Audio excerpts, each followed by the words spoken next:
বেনজির আহমেদের দেশ ত্যাগে নিষেধাজ্ঞা ছিল না, তিনি এখন কোথায় আছেন তা নিশ্চিত নয় সরকার। এমনটা জানালেন স্বরাষ্ট্রমন্ত্রী আসাদুজ্জামান খান। দুপুরে ঢাকা বিশ্ববিদ্যালয় ছাত্রলীগ আয়োজিত এক অনুষ্ঠানে সাংবাদিকদের তিনি বলেছেন, একজন বেনজিরের কারণে পুলিশ বাহিনী কোনোভাবেই বিতর্কিত হবে না। শিয়া বাটার, অ্যালোভেরা ও ভিটামিন ই সমৃদ্ধ লিলি বিউটি সোপ। দুর্নীতির বিরুদ্ধেও আমাদেরকে শূন্য সহিষ্ণুতার নীতি বলবৎ করতে হবে। আমি চাই তোমরা এই প্রায় 1300 সদস্য, নবীন সদস্য বাংলাদেশ পুলিশে দুর্নীতির বিরুদ্ধে জিহাদ ঘোষণা করবে। রাষ্ট্রীয় শুদ্ধাচার পুরস্কার পাওয়া পুলিশের সাবেক মহাপরিদর্শক দুর্নীতির বিরুদ্ধে সরব ছিলেন সবসময়। অনুষ্ঠানাদিতে অধস্তনদের জ্ঞান দিতেন অন্যায় ও দুর্নীতির বিরুদ্ধে।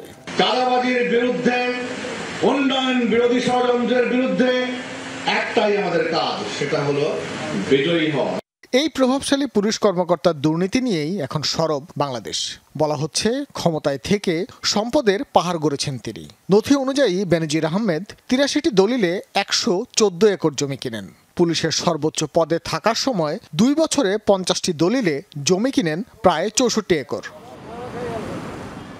বেনজির পরিবারের মালিকানায় গোপালগঞ্জে রয়েছে প্রায় 1400 বিঘা জমির উপর নির্মিত ইকো রিসোর্ট। তার পাশে আরো 800 বিঘা জমি কিনেছে তারা। এছাড়া 5 তারকা হোটেলের 2 লাখ শেয়ারও রয়েছে তাদের। ঢাকা এলাকায় কিনেছেন বেশ কয়েকটি ফ্ল্যাট।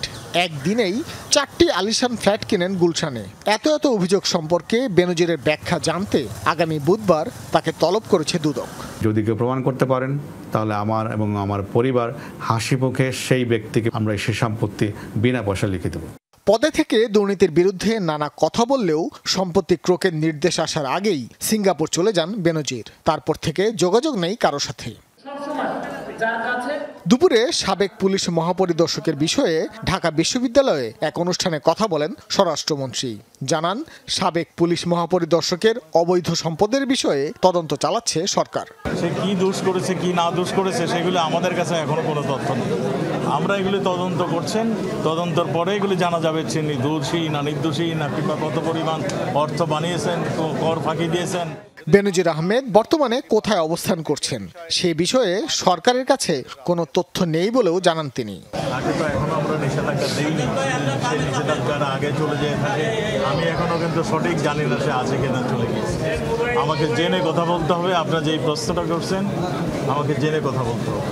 সে যে আছেন কিনা না আছেন সেটা আমি এখনো সুনিশ্চিত। এক বেনজির আহমেদের কারণে পুলিশ বাহিনী কখনোই বিতর্কিত হবে না বলেও আশাবাদী আসাদুজ্জামান খান।